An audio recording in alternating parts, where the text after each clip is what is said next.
Is it more? Yeah, good morning, everybody. I was about to say good afternoon, but it's actually still morning It is the morning. as we are less than a week away from the 4th of July. Wow. All right, good sir, take it away. All right. Good morning, everybody. It's finally here. We're back. Welcome back to another live edition of Dom and Gun Sports Talk, the show where we not only talk about everything Baltimore Ravens, but around the NFL. And today we are living up to that title because we are going to finally be talking about our AFC North foes, the Cleveland Browns, the Pittsburgh Steelers, and the Cincinnati Bengals. We're going to break down what they've done this offseason and see what our Baltimore Ravens are going to be going up against here in the 2026 race for the division. So, Dom, how you doing? It's fun. It's great to finally be doing this. I know we've been talking about it for a month, and here we are. It's 6 days away from 4th of July, and it's time to talk AFC North. It's great, man. Good to be back as usual. A lot of things to talk about, a lot of things that happened within the division. A lot of interesting things, a lot of things. We'll be talking about it all. I'm hyped for it. It just means that football is closely approaching. Still got some time until training camp, which is dope. I think that'll be at the end of the month. So yeah, man, I'm hyped for it. Let's get into it. Let's go ahead and just get into it. And with that being said, I think we should just go ahead and start our very first team. And in no particular order, I'm just going to start. Let's start with the Bengals. I know this goes against what we talked about, but we'll get there at the end. The Cincinnati Kitty Cats, as I like to call them. A lot of people have sort of put these guys like back in the contending conversation and, potentially first place division winners in this AFC North, which is kind of a surprise to me. I'm not going to lie, based on how just putrid they've been the past couple years. And I know it hasn't been that terrible. Like they finished like 8-9 or 8-8 before they added the 17th game. But they have not shown that they've been a very good squad ever since they've made the Super Bowl back in, what was that, 2021 against the Rams. So kind of just because they made a couple of moves, automatically putting up there as a top team is a little bit shocking to me. I don't know how you feel about that. But let's talk about it. I mean, they did make some pretty good upgrades to the defense.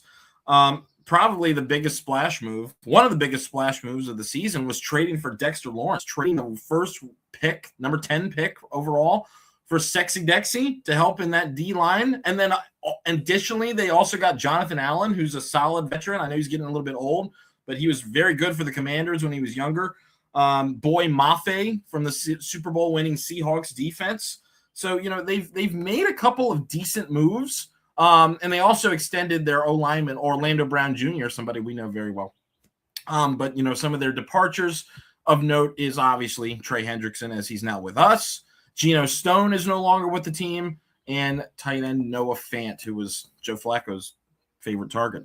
One of his favorite targets. Speaking of Joe Flacco, he is back on the Bengals, isn't he, for a one-year deal? He did resign an extension. Yes, that is – wow. Never thought I'd see the day. He's still playing. And what's crazy about Joe is he's looking younger and younger as he gets older, which is crazy. Not from his play, from his actual pictures. Go look at that online. It's kind of insane. The ageless wonder. But yeah, they've been pretty productive in free agency. And then in the draft, they got rid of their guy, or they got rid of their first round pick. Sorry, words are difficult. But they did get a steal in Cassius Howell. I think that guy's pretty decent for Texas A&M, edge rusher. So they're building up that D line, and they still got that number 44 from last year, who was a star on their defense. I think it was Demetrius Knight. He was one of the bright spots on a garbage defense last year, and he gave us problems in our matchup. I mean, he sacked Lamar a couple times. Yeah, that Thanksgiving game was really bad. Oh, my freaking gosh. I don't even want to bring that up. So, yeah, that was – now Dom gave me PTSD. Thank you so much. I'm sorry. We should have won both of those matchups by a large margin, but I ain't going to talk about it. Oh, we won the second one. And then they also got another DB to add in the third round. They go Davis. Say again? I said we did win the second one by a large margin, so I mean 1 for 2. Oh yeah, I don't indeed. have to. Yeah, that was a blowout. Indeed, you're right. So we did get our get back. You're absolutely right. But that, what a spoiler! Thanksgiving parade. So edge rusher, corner, and then they got Connor Liu out of Auburn, another inside player. More wide receivers and Jack Andres tight end. So they got a plethora of needs that they needed to upgrade. So a pretty productive offseason for the Cincinnati Kitty Cats. I'm not gonna lie. All right, they did look like they improved. But overall, can we really expect them to challenge the Baltimore Ravens? They still have Jamar Chase, they still have T. Higgins, and of course Joe Burrow, if he stays healthy, is still one of the best in the league. But me personally, I don't know. I think it's a little bit. I think it's a little too hasty to just go ahead and crown them as potential winners, in my opinion. And maybe I'm just being a hater. But I think this is a team that Baltimore has played well against, even with John Harbaugh as coach. And I know we can't really assume the same because it's a new regime and it's a new era, but I feel like the Ravens are going to be fine against them. And we're expected to be better on defense. We have to be better on defense. So I think the Bengals are still probably pose a little bit of a threat, but I think the Ravens can handle them. But that's my take on the Bengals. I think they'll probably finish either second or third place in the AFC North. Don't ask me to rank them yet. I will. Maybe by the end of the show, either second or third place in this AFC North. All right. I talked a lot. Dom, what do you think about these Kitty Cats? Like you said, they made a lot of great additions, right? Especially to that defensive front. They needed it bad. I mean, our defense was abysmal last year. Theirs was pretty much also up there in that regard for bad defense. But they made some changes to that. Getting Jonathan Allen, making the big trade move and getting a Dexter Lawrence, signing a Brian Cook to be up there as a safety, getting Boye Mafe, who just won a Super Bowl and was a contributor to a Super Bowl winning roster. They made a lot of key additions, and on top of an already explosive offense with a Joe Burrow, with a Jamar Chase, with a T. Higgins, you would expect it to be formidable. And that's why I feel as though they're probably the biggest threat to the Ravens of the AFC North. Because they're giving us problems. I mean, you have to respect them, what those guys are capable of when they're clicking. Because they are formidable. Now, what I will say is that we won't know anything until we're on the field and they show us something, right? So obviously on paper, yes, they do look good and do look like a formidable roster. Am I putting them all the way up as Super Bowl contenders yet? Not exactly. Because there's a couple of things we also need to realize. One, can this roster stay healthy? Durability has been a really big issue for the Cincinnati Bengals squad. Joe Burrow has missed games. T. Higgins has missed games. They no longer have a Trey Hendrickson. They did add those additions on the defensive line to kind of supplement that, but they have not been healthy, and that's what's cost them in the regular season and a lot of the reasons why they've missed the playoffs, because they have not been able to stay healthy. So the main thing is, yes, the roster looks good on paper, but can this roster actually stay on the field together as a unit for a good amount of games? That is the question. As far as how they look, though, I think the Cincinnati Bengals are going to be a problem again this year. Obviously, last year, the defense for us was not great, so we could not get a lot of stops. So I'm hoping that the new defensive system for us will help us fare better against this Cincinnati Bengals team compared to has it been the last 2 years or so, where Jamar Chase was doing Madden numbers on us in games. I think one of those games he had 264 on the day. So I hope we never repeat that ever again. But as far as this, I think, like you said, I think the Bengals can stay. I think they'll be second in the division. I had them just above Pittsburgh in my rankings, at least right now. Obviously, the list is fluid, as Stephen A would say, so things could change. But right now, I had them second in the AFC North. I think they can make some noise, especially if Burrow can stay on his feet and help these guys get to where they need to go. But yeah, I already knew. Also, the move that the Bengals made is putting pressure on Zach Taylor. He is the last AFC North coach standing after the coaching purge that happened in the AFC North this past offseason. I mean, Harbaugh gets let go. Tomlin decides to step down. Stefanski is let go. Like, all three of those coaches, like two of them are long tenured coaches in a Harbaugh and a Tomlin, who I thought were going to coach until they had to get wheelchaired out of the facilities. And Stefanski is a coach of the year winner, right? So, but then you have Zach Taylor, who is left standing, who the Bengals front office says he still has faith in. So these moves put pressure on Zach Taylor, like, hey, you have a Joe Burrow, you have Chase, you have Higgins. We added these guys on defense for you, so your defense should be better. This is a message to Zach Taylor saying, hey, bro, that clock, the watch, it's almost time. The last time you were in the Super Bowl 5 years ago. You haven't been even close to it since. It's time to get it together. So I think this is Zach Taylor is a make or break year for him. I think that if he does not deliver with this roster this year, this could be his final season. I don't know for sure. Obviously, things can change. But if he does not deliver at least a playoff berth with this roster, I don't think it will be pretty for him. I'm not going to lie to you. So big pressure on Zach Taylor here this season. I think a lot of those players also have put pressure on themselves. Joe Burrow saying this reminds him of his LSU roster back in college. He felt like this is the best roster he's had in a very, very long time. And I mean, if he's saying that, that's putting even more pressure on Zach Taylor, because it's like, dude, you better deliver. You better give us something. He puts pressure on the whole team by saying that. He said, like, that's a lot of pressure on the guys on year one to really try to make an impact. And I think that also is kind of a side effect of, like, you're seeing teams who make those big changes and then they kind of do have that impact. Like, shoot, Patriots fired their head coach. They're in the Super Bowl the next year, right? Like, things change. And I mean, shoot, Seahawks went from Geno Smith to Sam Darnold, Super Bowl champions. So when you make those changes, who knows, right? But for the Bengals, they did make great additions. I do have them as a big threat to us this year. I think they can make some noise. We'll just have to see, though, because, I mean, we haven't even stepped on any turf or grass yet. So TBD. But I do have them as number 2 as a threat. I mean, number 1 as a threat. I'm sorry. Well, I think you make a great point about Zach Taylor, and I think that bodes well for Baltimore. I think Zach Taylor and his system and his staff, while it's been effective, for putting up stats and yards and points, they're not winning. Like, they really have not won consistently for the past few years. And the defensive side of the ball, I really don't. Maybe you can help me with this. Did they fire the entire defensive staff, or are they keeping everyone? They might have revamped the whole staff. I'm not entirely sure. But it's still going to be cut from the same cloth because Zach's the head coach. So I don't know, man. I would be feeling a lot more threatened by the Bengals if they had completely cleaned house like the rest of our teams and started from a new coaching tree. That would have scared me a lot more because the talent is there for Cincinnati. It is. Like, there's so many good players, and then they brought in all that defensive talent. If they had a new regime, I would be a lot more afraid of them. Now, like you said, they can still be a threat.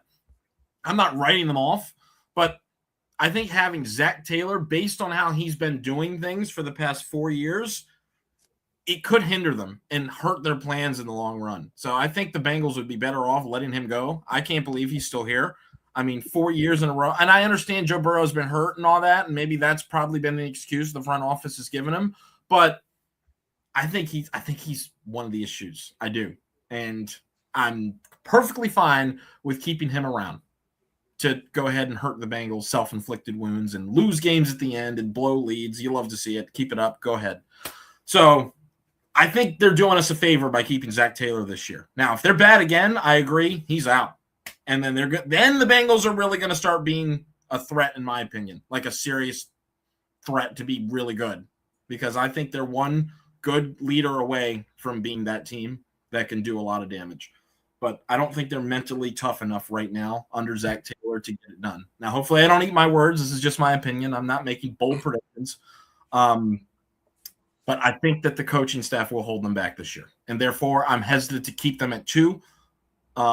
That's why I've told you when I was going, they're either going to be 2 or 3. So we'll see. I guess we'll just have one way to find out and see how the Bengals go. Would you mind pulling up their schedule and we can take a peek at what some of the opponents they will be playing this year? Oh, perfect. So we've got a season opener in versus Tampa Bay, then they go to Houston, and then at Pittsburgh. So and then versus Jags. So the first full games are not pushover games. And we all know the Bengals like to start off real slow. Although last year they did start 2-0, but they lost their quarterback. But other than last year, they've been known to start really slow. So if they start here 1-3 or 0-4, yikes.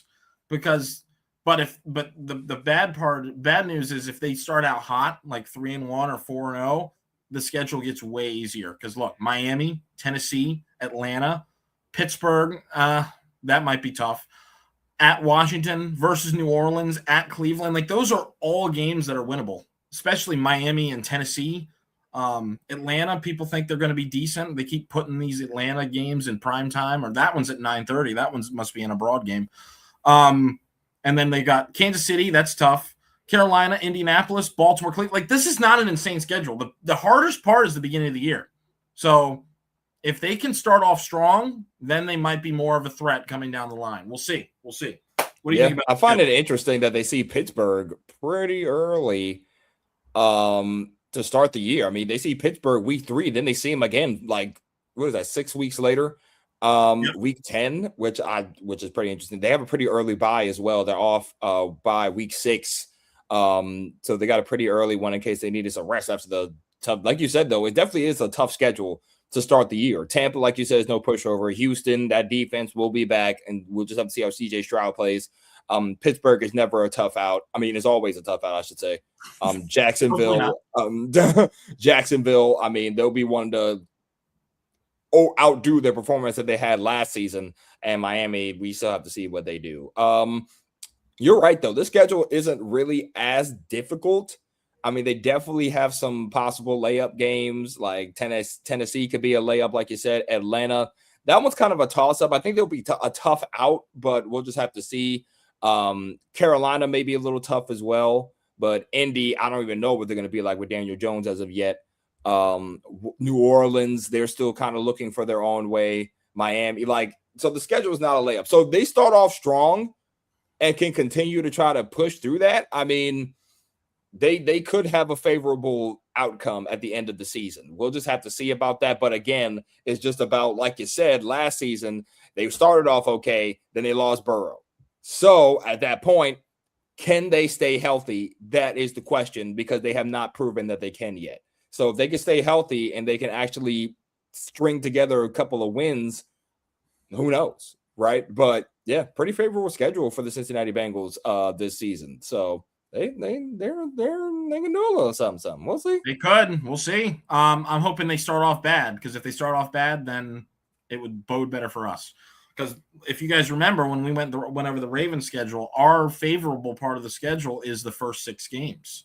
And then we play the Bengals week 7 at home. That'll be a huge matchup, especially if we start off strong and have a chance to not bury them, but get some space between them and us. That would be huge. That week 7 matchup is going to be massive. And I'm glad it's in Baltimore, because the New Year's Eve game is the one that's in Cincinnati. We'll know where everything stands by then.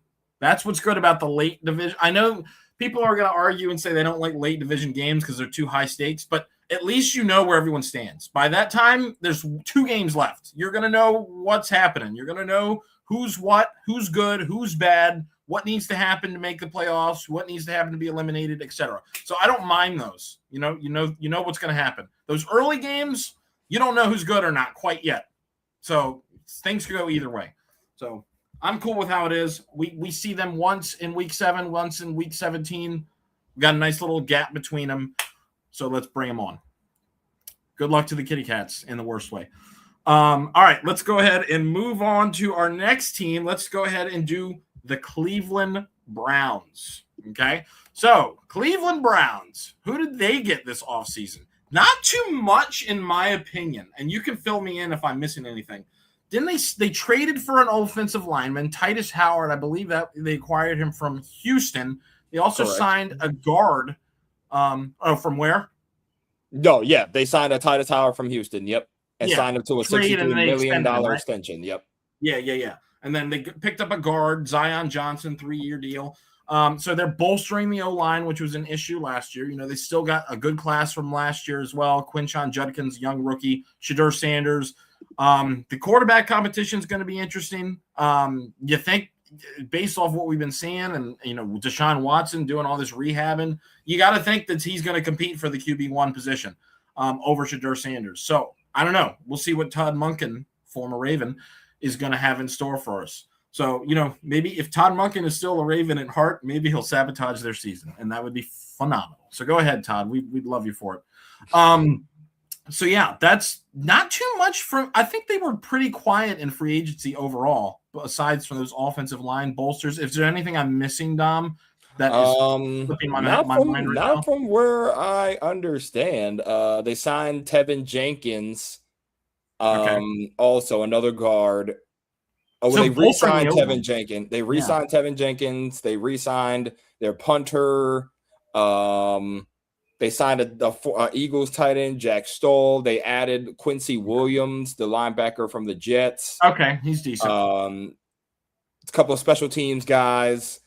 Okay. Other than that, they, like you said, they signed a safety, Ronnie Hickman.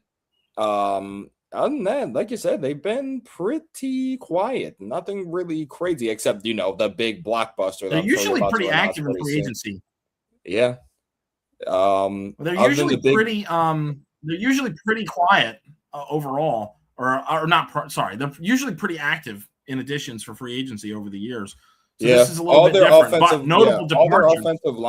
All their offensive linemen were basically free agents this year. So they did, do some things to kind of get that. They did sign former Ravens legend Tylan Wallace.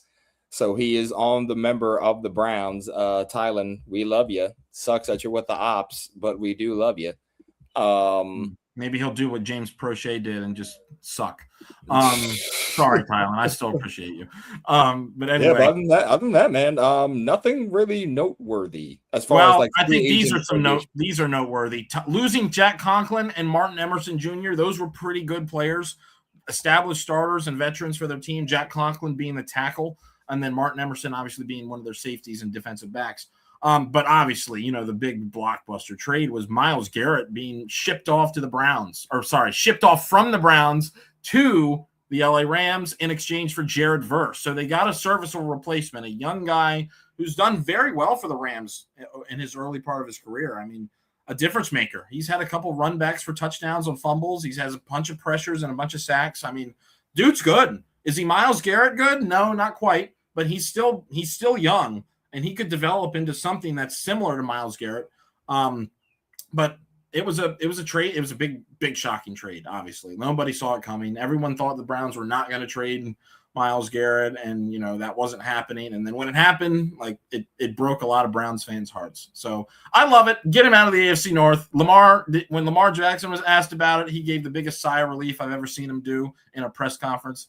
He said, and he gave credit to Verse, but he was so happy that Myles is gone because that dude has terrorized him for years. Sacked him 4 times last year in the matchup against Cleveland. Unbelievable.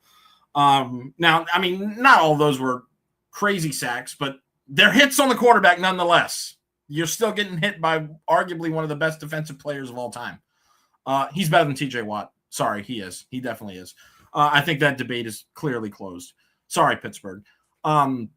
But yeah, this dude is an A-list wonder. He's in his 30s and he's just putting up monster numbers every single year. He broke the sack record last year. I mean, I'm glad he's gone. I bet Joe Burrow's glad he's gone too, because Joe Burrow was another one he loved to feast on. But yeah, those are the main key additions and departures.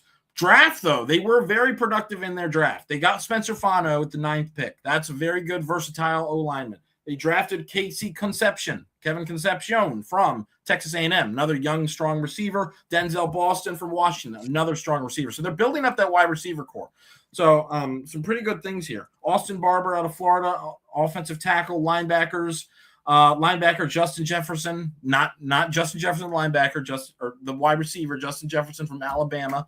A lot of people did a lot of trolling on social media when the Browns got Justin Jefferson. Everybody was trolling and stuff. That was funny. And then Joe Royer, a tight end out of Cincinnati, solid guy. Tayan Green, though, from Arkansas was an interesting pick. Quarterback.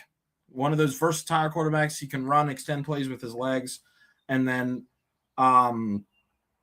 yeah, that's pretty much the main deal. So a lot of guys coming in from the draft, a lot of good pickups. So I think that their draft was a lot big. Their draft haul this year was a lot better than their free agency haul. So the Browns are going younger. They're starting this rebuild. That's what we're starting to see. That and Myles Garrett being shipped off is officially the start of a rebuild. So I mean, I think it's a good decision. You know, they got Todd Monken now as coach.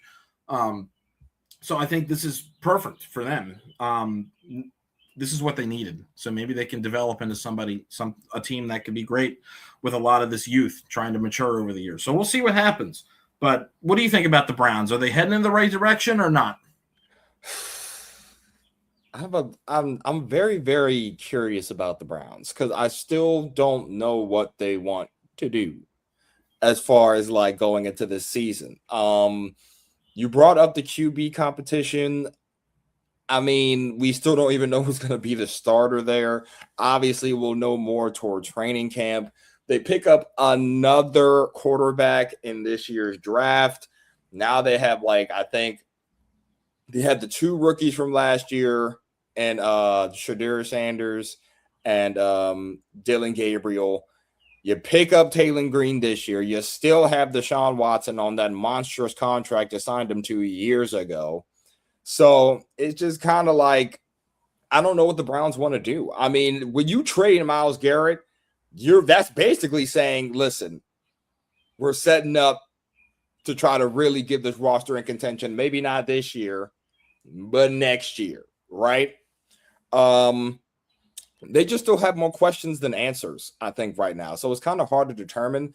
They lose their defensive coordinator, who everyone thought was probably going to be the head coach until they got Monken. They lose their defensive coordinator, so there's that. So now they're starting fresh on a whole new defensive coordinator without Myles Garrett. So we don't know if that defense is going to be as destructive as it once has been these past couple of years. And then to that point, you got Todd Monken. How is he going to run this offense? Like, you know, obviously it's not going to be the same offense that he ran with Lamar, because Lamar is leagues above all those quarterbacks that's on Cleveland. So obviously you're going to change up that scheme for these guys. It's just a lot more questions than answers. Like, I'm not really sold on them. Like, obviously they're good for any given Sunday kind of game. But for me, I'm not really worried about them, especially when Myles gone. Myles being traded away was like a huge sigh. Like, I know Lamar and those guys were like celebrating. I was also celebrating because, my goodness, Myles Garrett is a freak of nature on the field. Like, it didn't even matter. Like, you had to triple team him. It didn't really matter what you did. He was coming at you full force, right? So Myles being gone, I'm not really as afraid of this team as I once was. We'll just have to see how they look. But other than that, man, I'm not really sure what direction they're trying to go in. Like, I want to be weary of them, of course, because again, anything can happen as AFC North football. But at the end of the day, they don't really have a lot of unproven talent that we need to see. And until we do see it, I'm not really worried about them as of yet. I think they're going to finish last in the division. I just don't think they'll get many wins. I think they're going to start Deshaun this year, honestly. I think Deshaun Watson, if he's healthy, he starts for the Browns. And yeah, but I mean, also, they also lost David Njoku. I completely forgot about that as well. So they'll be rolling with Harold Fannin going into this year. That's right. As their new tight end one. Njoku did go over to the Chargers, I believe. He signed over there. So yeah, I'm not really as worried about the Browns. They could obviously prove us wrong. We'll just have to see. But they didn't really do anything that's like scary. Jared Verse will be a problem. I think he's a very good rusher. I think he's a top 10, top 15 rusher in the league. The way he's played, former defensive rookie of the year, so he's nobody to sneeze at.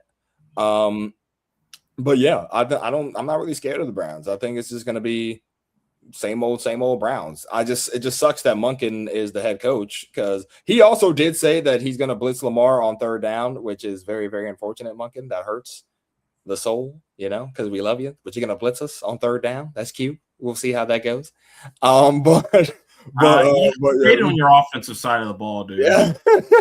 But yeah, we'll just have to see, man. I'm not, like I said, I'm not really too scared of them. I got them finishing last in the division. I think they'll finish below 500. Unfortunately, actually, not unfortunately. I just say unfortunately because it's Monken, and I got love for him. But yeah, I think they finished last in the division.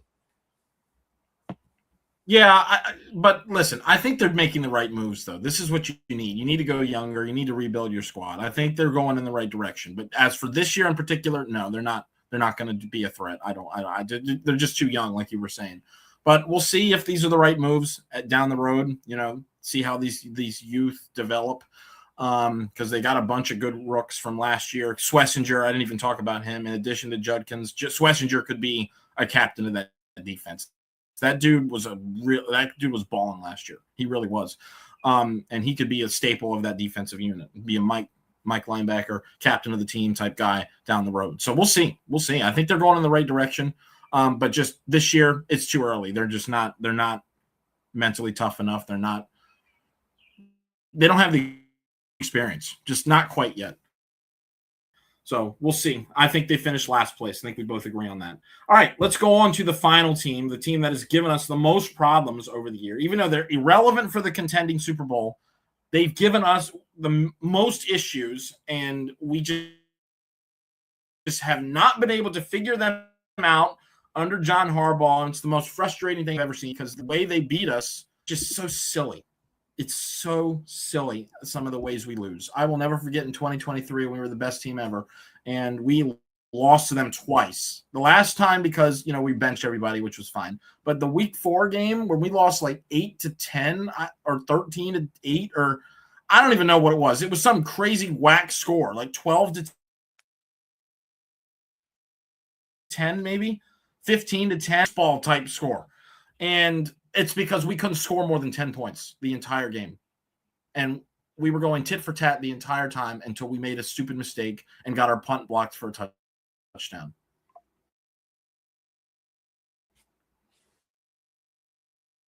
And then when Mike Tomlin was in the interview, opportunity to on their mistake. Can you hear me? Can you still hear me? Yeah, you were lagging a little bit, but I think you could be good now. All right, how about now? Are we back? Yeah, I think you should. Yeah, you should be fine now. Okay. This is so annoying. I was just saying that game was so frustrating, and then hearing Mike Tomlin at the end of that game saying we were waiting for them to make that mistake and crumble in the fourth quarter. They usually do, and then we'll pounce on it. That just made me sick to my stomach because it's again, fourth quarter chokes was John Harbaugh's staple, especially as we got down the road. I'm so annoyed this Wi-Fi keeps cutting out. I hope you guys are hearing what I'm saying because I'm really pouring out my frustrations. Anyway, hello, yes. Yeah, I think you're good. It's like in and out. Like you'll be good for a second, then you'll lag for a second. But yeah.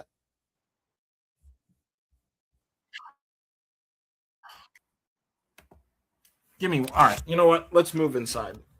Let's move closer to the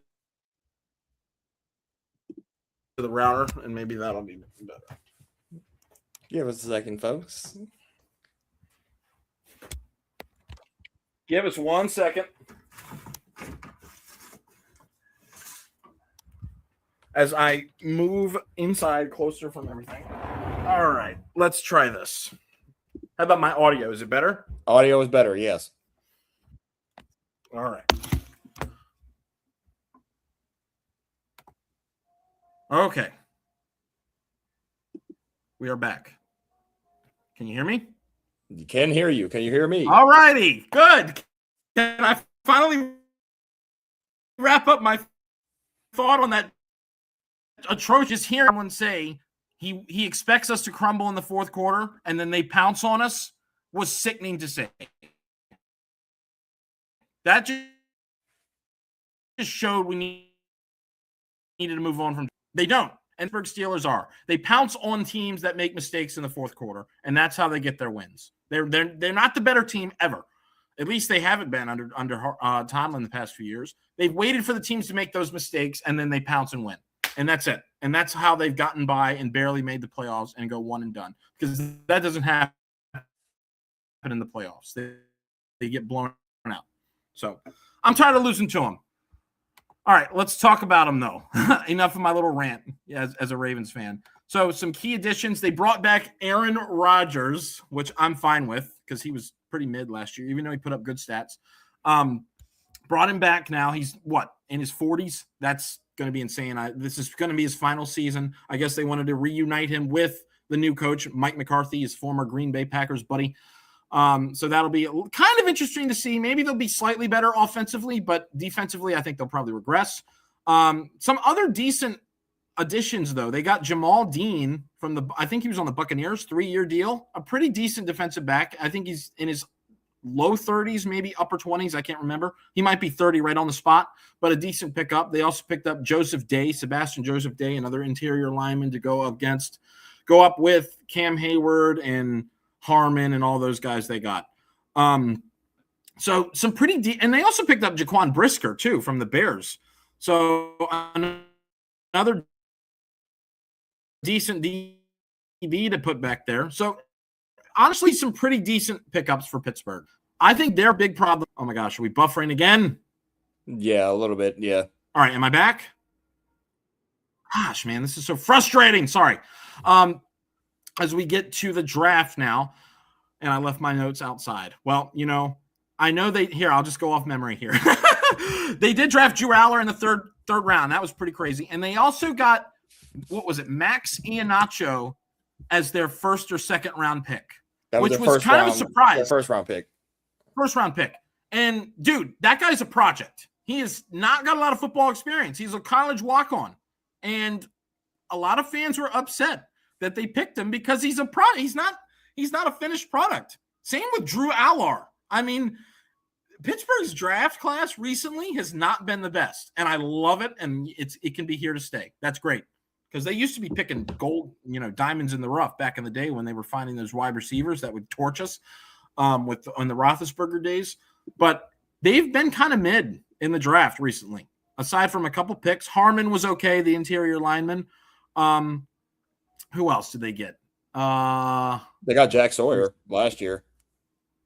Yeah, Sawyer, but he doesn't play much. I mean, Herbig was good. Nick Herbig is not too old of a player. Joey Porter was pretty good. So they've hit on a couple guys over the years. But, I don't feel like they're as strong as they used to be. That being said, though, how do I think they're going to pan out? I think this might be a hot take, or maybe it's not. I think Mike Tomlin was holding them together. They, like I said earlier, they are not the most talented team. They don't play like the best team ever. Primarily, they are not the best team on the field in their wins. They wait for the other team to make that one mistake, and then they pounce on it like a cat pouncing on yarn. So they were a very mentally tough team, though, because in the Kenny Pickett days, they weren't turning the ball over. They weren't scoring, but they weren't turning it over. They would force the late turnover and then punch it in and score. They were not pretty games. Pittsburgh Steelers football nowadays is disgustingly gross, and not in a good way. The 2000s, their defense was really good, and it was swarming. It was disgusting to play against. But these past few years, it's been gross to watch. It really has been. And it's not because they're playing well. It's because the other teams are making mistakes, and they're just barely getting by. I know I sound like a huge hater, but if you look at their games, it's kind of true. It kind of is. They just refuse to develop a quarterback. They refuse to get a young quarterback. They try to get by and sign an old vet and think that it's going to make things work. They tried it with Russell Wilson. They tried it with Mitch Trubisky. They've tried it with Aaron Rodgers, and they need to just go full on rebuild. They're trying to. Here's the biggest thing I have about the Steelers before I pass it off to you. They are a team that has the mindset of a contending team. They try to design their offseason like they are a contending team, just trying to patch up a position here and there just so they can get over that hump and get all the way. But the fact of the matter is they are not a contending team. They just aren't. They're not good enough. But they have a mindset of a contending team. Therefore, they're not getting any better, but they're not getting any worse either.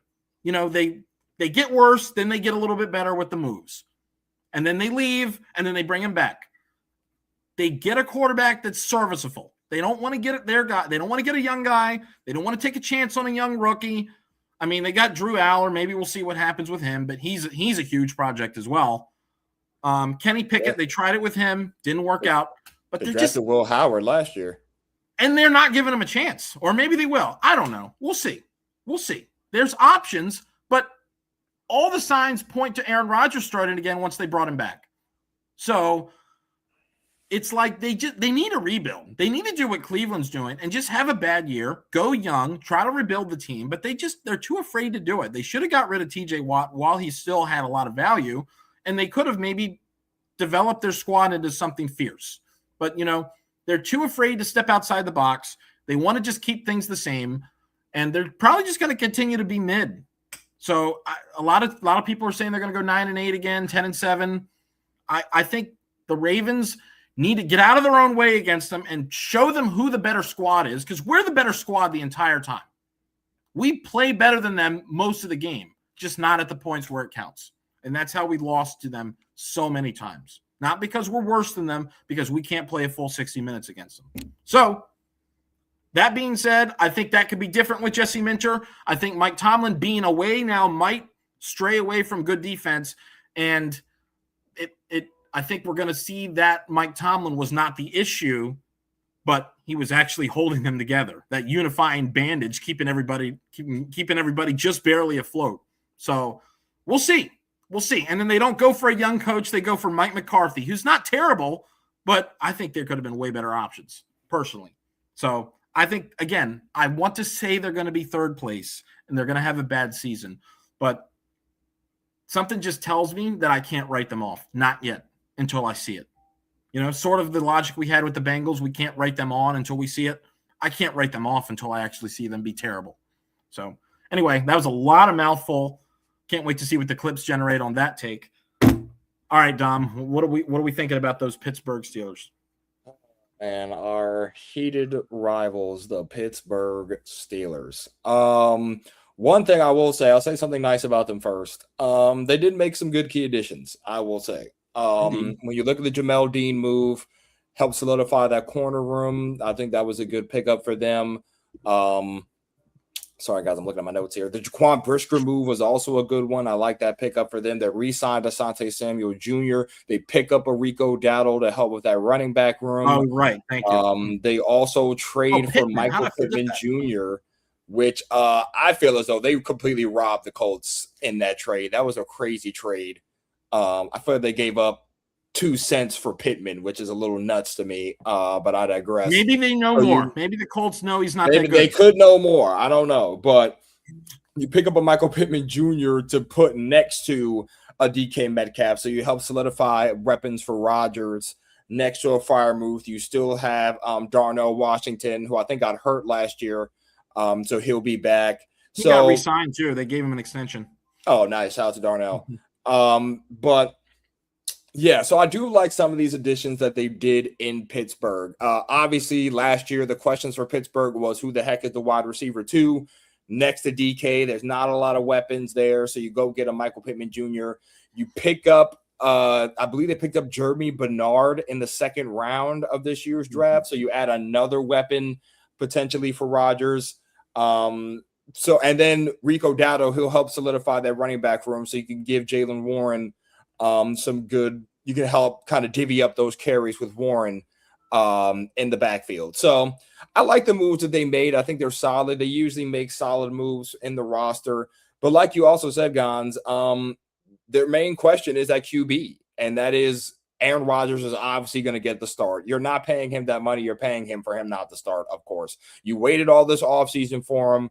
You waited before OTA started for him. He finally signs, and he confirms that this will most likely be his last season in the NFL. So you get final year Rodgers with this roster, but the question is who will succeed him? And you have 2 quarterbacks that you drafted in the past 2 years. You have a Will Howard that you drafted last year, and you drafted Drew Aller this year out of Penn State. So what exactly is the move for the Steelers going into next year? Obviously, that's another question for another day. at this point. But focusing on this year, like you said, McCarthy, like with Tomlin, you knew that team was going to be tough, right? You knew they were going to be physical. You knew that they were going to get at you at the line of scrimmage. You knew that the corners were going to play physical. Like you just knew that when you're going against the Pittsburgh Steelers, you were going against a physical team that was going to try to get at you and get at you fast. With McCarthy, you're kind of looking more on the offensive side. Like McCarthy is like a QB kind of guy, helps develop young QBs. Him and Rodgers rapport, obviously we all know that with their time in Green Bay, they won a championship together. So from there, it's just kind of like you're looking more at the offense. Will this defense take any steps back with the new change of leadership? I think that is a question that could be asked. Now, you still have a lot of those key pieces on that defense. You still got a TJ Watt. You still have an Alex Highsmith. You have a Herbig. You have a Cam Hayward. You have a the young man, Gons, you mentioned, Harmon, I think that's his name, from last year that you drafted. You have, did I already mention Jalen Ramsey or no? Oh, I didn't. Okay, you still have a Jalen Ramsey. You have a Joey Porter Jr. You re-signed Asante Samuel Jr. So you still have a lot of those key pieces on that defense that made it so formidable last year. Although last year it definitely had its ups and downs. That defense, I was going to say, they weren't super good. Yeah, they weren't really that great. But you still have pieces that you can still build on that defense. You're supposed to have a high caliber. Like you have a top paid defense, right? You're paying a lot of those guys. So you obviously, and Patrick Queen. I forgot they also still have Patrick Queen as well. So when you look at it from that standpoint, they can still be a formidable team. But the question is the emphasis still going to now be more on how this offense plays compared to how this defense is playing? Because the defense is one of those main things that Pittsburgh has been known, just kind of like how we were back in the day. The Pittsburgh defense was one of those main things that kind of was how it's being known for. Because you had a TJ Watt who was getting 18, 19, 20 sacks. You had Cam Hayward, who was still playing at the age of Lord knows, he's just still balling at his age. So I think that's going to be a question going into this year. How will this defense perform with this change of leadership? That's going to be a big thing to keep an eye on this year for the Steelers. Because like you said, like they won ugly games, but when they get to the playoffs, they were one and done. Like they wouldn't even get past the first round. A lot of those guys weren't showing up in those key phases. So for the Steelers, like you said, I think they'll continue to play us tough. There will be no doubt about it. That's just kind of how this rivalry has gone for years now. It's just been a Harbaugh-Tomlin rivalry for the past over decade, right? That's just kind of how it's been. But now we enter in this new era, whereas now we have the defensive coach. The Steelers have an offensive-minded coach. So now the mindsets change. The ideologies are different, right? The way that the game is played or how their schemes are going to be completely different than how it's been in the years past. Everything is different. So as far as you were talking about, when we would blow those fourth quarter leads or Pittsburgh would get that advantage over us late in games because we didn't know how to put them away. Like you said, that could be different going into this year, right? Because we have a new coach with a new mindset. With the, let's put these guys away because we know how dangerous they can be, right? So for the Steelers, I got them, like, I had the Bengals at 1 as far as threats. I had the Cleveland Browns at 3, so the Steelers kind of sit right there in that middle spot as far as threats. I think there'll still be a challenge because they have the talent on the roster. Let's not get it twisted, right? I mean, we're never going to underestimate them because we know exactly what they can do on the field. But I do think they kind of have something to prove against the Cincinnati Bengals. We'll have to see how they fare because they play so early. So we're going to get that matchup pretty early. I think week 4, if I'm not mistaken. So that's going to be exciting to see. Yeah, I do have the schedule up. Oh, let me pull that up real quick. I'm sorry, week 3. So they'll see each other week 3. So we get that matchup pretty early. That's going to be a fun one. Just kind of see what those two teams are. Oh, and then they got Cleveland right after that. So that's going to be interesting. 2 back-to-back AFC North matchups. And they got Cleveland in prime time. That's interesting. They got Thursday night. At New England, at Bengal, or versus Bengals at Cleveland. Interesting. Their schedule is way tougher, I will say. Their schedule is definitely Atlanta tough. Week 1, though. They'll probably win that. Yeah, they got Atlanta week 1. But they got the Super Bowl contending team in New England. They got Cincinnati. They got Cleveland. They got Tampa.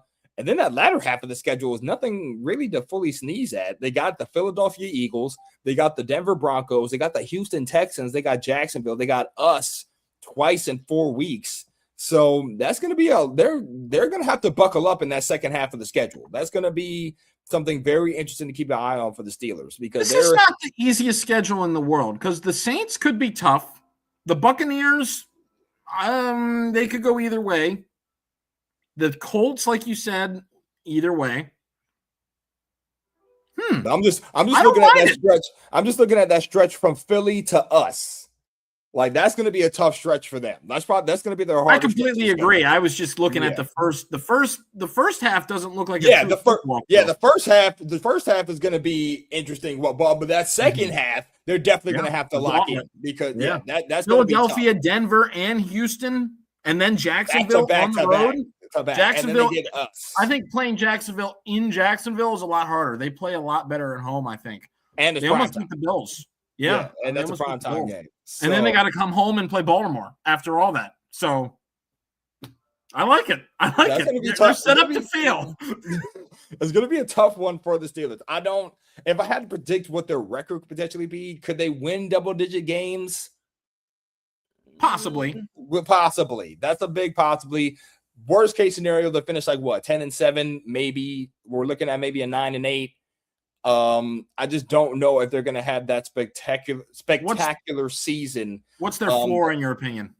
What's their floor? Yeah. I think it's 9-8.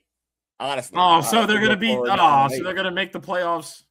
I mean, they could not make the play. But remember, they could not make the playoffs. If you think about it, look at the AFC North contending teams. You got 3 teams out of the AFC West who could be contenders, right? You could have 3 teams in the AFC North who could be contenders. AFC East, you have the Buffalo Bills and you have the New England Patriots who could be contenders, right? And then you look at the AFC South. The Jaguars are still there. The Texans haven't gone anywhere, right? And then the Colts, we still have to see what they are. We don't know yet, but they could potentially miss the playoffs. I don't know. Obviously, we're not in the season yet, but 9-8, I don't know if it gets you there. There's a lot of teams that could be looking for a berth in this year's playoffs. Like, the AFC is nothing to sneeze at, man.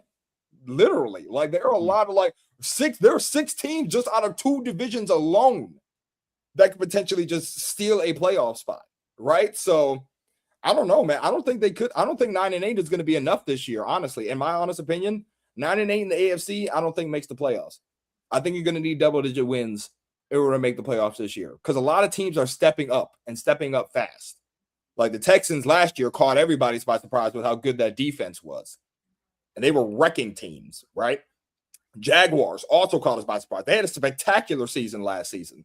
Double-digit wins, won the AFC South. They were killing it. Now, obviously, they just ran into the Buffalo Bills and they lost that game. They could have won that game, honestly, the way that game was going. I mean, we're all watching it. It was a great one. So that's nothing to sneeze at. Patriots, complete 360, literally, and made the Super Bowl. Up and won the AFC East for the first time in years. The Bills ran that division these past couple of years. Came up, snuck up on them, took it. Just like that. So, I don't know, man. Like, this AFC is going to be mad competitive this year. I think it's going to be a dogfight at the end of the year to see who makes the playoffs. There's only 7 spots. Multiple teams could try to get into it. Oh, and I'm talking about people who have stolen divisions. The Broncos, out of literally snuck up on the Chiefs, had a great season, whooped the Chiefs twice. Didn't they beat the Chiefs twice last year, if I'm not mistaken? I can't remember. Possibly. I can't remember. They possibly. And then literally still, and if Bo Nix doesn't get hurt, we're talking about a potential Seahawks Broncos Super Bowl. Right? If Bo Nix doesn't get hurt before that AFC Championship game. So, I mean, because the Broncos were looking like the team to beat last year in the AFC. They were the number 1 seed. I think they won what? Did they win 15 games last year? If I'm not mistaken. The Broncos? Yeah, did they win 15 or 14 games last year? 14. I don't remember. I can't fully remember. I'm checking the schedule right now just to double check. But yeah, they snuck up on the Chargers. Also, another sneaky team that came up out of nowhere. You know what? They won 13 games last year. I'm mistaken. They had 4 losses. But yeah, man, honestly, with this AFC, and I'm speaking on the Ravens now specifically, that light schedule that they have in the beginning, they have to take full advantage of that. Like those first couple of games, they have to literally, at least at the worst, finish 5-1. I think the room for error this year is going to be the margin for error is really, really small. There's not a lot of margin for error. Good. When it comes to I'm glad you say that now. Yeah, like I'm just so you're talking about Baltimore now. Yes, I was talking about Baltimore specifically. Like their margin for error is very, very, very slim. Like those first couple of weeks, like those first 6 weeks, you should finish at the worst. Those first 6 games, you need to start 6-0. Yeah. Like I would say, like 4-2 is but you at least want to be 5-1 at the best, 6-0. Like when I'm just looking at what this. Oh, let me just pull it up real quick for you guys. We went over the schedule already. We're gonna pull it up again real quick. Like look, like these first 6 games.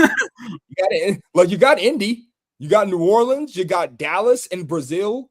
You got Tennessee, you got Atlanta, you got Cleveland. Like you should finish at least 5-1, at least, and then you get ready for a gauntlet matchup against Cincinnati, Week 7, at home. Then it gets a little tougher, yeah. And then it gets tougher because you got Buffalo, who's always a tough out. You got Jacksonville, you got Chargers. That's a 3 tough game stretch. Thankfully, we're at home for both. Right, thankfully. And then you got Carolina in Carolina. I think that should be a win. Houston, you got to get back. They put belts on you last year, so you got to get back. That was not us. I don't know what that was. That was a bad game, man. That was a terrible performance. One of the worst performances in Ravens history. That was just bad. And then you get the bye week, right? So your bye is super late, right? Like so. You're like this stretch of the schedule. Let's see, that's 12 games that you're playing. I think the worst case scenario, you at least have to be 9-3 or 10-2 after the stretch. Because then you got in my humble opinion, because then you got exactly, and then you got the divisional games pretty much after that. Because you're literally the last 4 weeks of the season are all divisional. Like you got Pittsburgh, Cleveland, Cincinnati, and then Pittsburgh again. The schedule makers really set us up, like in the worst way. Well, maybe we'll be so good by then that all we need to do is beat Pittsburgh one time, and then we're done. Maybe so, right? Like it's interesting. It's interesting looking at it. But after we went over all these 3 teams today, it's very eye-opening that if you're the Ravens, you have to take advantage of the second place schedule. You have to. Like we looked at Pittsburgh's schedule, we looked at Cleveland's schedule. I mean, I'm sorry, not Cleveland's schedule. We looked at Cincinnati's schedule, and you got to take advantage of the matchups that you have. Like those games that you are supposed to win, you have to win. I know it's any given Sunday, that's completely fair, but you got to win these games. Like I think, like I said, the worst case scenario, and after the first 12 weeks, you should be 10-2 or 9-3. Like there shouldn't be a lot of excuse for why you can't win a good portion of these games, honestly. The only 2 games that I kind of circle in that 6-game window is the Cowboys and the Colts. I think, honestly, I don't know. Everyone seems to want to hype up that Cowboys game that we're going to lose it. So I don't know. I guess we got to see how Jesse Minter is. So you need to beat the Colts, though. I think that one you really do need to win. You need to start off the season on a win. But anyway, we're starting to go down Ravens territory, which is fine because this is also a Ravens channel. But let's just recap real quick. We talked about all of our foes, the Kitty Cats, the Steelers, the Browns. I think we both are in agreement. The Browns are 4th place. 3rd place, I guess we'll go Pittsburgh because Dom believes they're going to be 3rd place. And then I said it was going to be interchangeable. It could be either Bengals or Steelers in 2nd place. But just to hate on the Steelers, I'll put them at 3rd as well. 2nd place Bengals, and then of course we've got our Ravens winning the division. We have to. We need to. We're at a special advantage this year because nobody knows. Now this could also be a disadvantage, mind you. Nobody knows how we're going to be. We have a new coaching staff. Jesse Minter, 1st-year head coach. Declan Doyle, 1st-year play caller. It's up to you. I mean, you could the creativity ceiling is as high as you want it to be. You could do whatever you want. You got the best quarterback in the league. You could do whatever you need to do. Go get this. Go shock the world. Let's go get it done. But anyway, this has been our little chat on the AFC North. Are we accurate? Are we just hating? Is there anything we're saying that's not true? Do you agree with what we're saying? Anything you want to leave, anything you want to talk about, we'd be happy to discuss it with you. But thanks again for stopping by. What is it now? The 28th of June? We are about a month away from training camp, maybe a little less. And we're in a little bit of a lull here for a few weeks. So please, let us know if you want us to cover anything else. Because there's really not too much going on now for the next couple of weeks. I don't know what you think about that, Dom. But this was fun. I enjoyed talking about it. It's not much.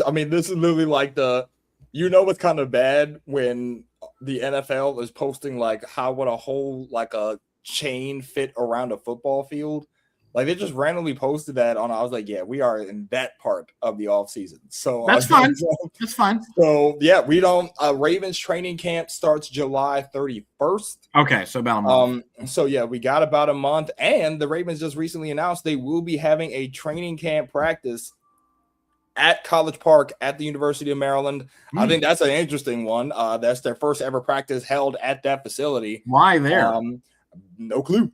I don't know if it's like a partnership thing or what, but they recently announced they will be holding a stadium practice at the Terp Stadium in College Park. So I think that would be dope for fans to see. But July 31st, guys, and we won't really know what the roster looks like until the end of August. I think roster cuts are due by August 28th, if I'm not mistaken. I could be 100% wrong. So we won't know what the roster looks like until then, but I'm hyped for it, man. Let's see if any more news pops up, because there's still some free agents out there, still some guys out there looking for teams. So anybody can sign anywhere. We'll have to see. And we will see indeed. Baltimore still needs a center. I still think they should pick one up, but they might be content with Pinter or whoever they got over there. So we'll see. But I still think you need to get a center. But anyway, thanks again for joining us for yet another Dom and Gons live stream. I'm Gons. That's Dom. We will see you when we see you. And enjoy your summer, guys. Enjoy the weather. Enjoy your 4th of July. Go to the beach. Take a vacation. Go give your family a hug. We'll see you later. And go Ravens, as always.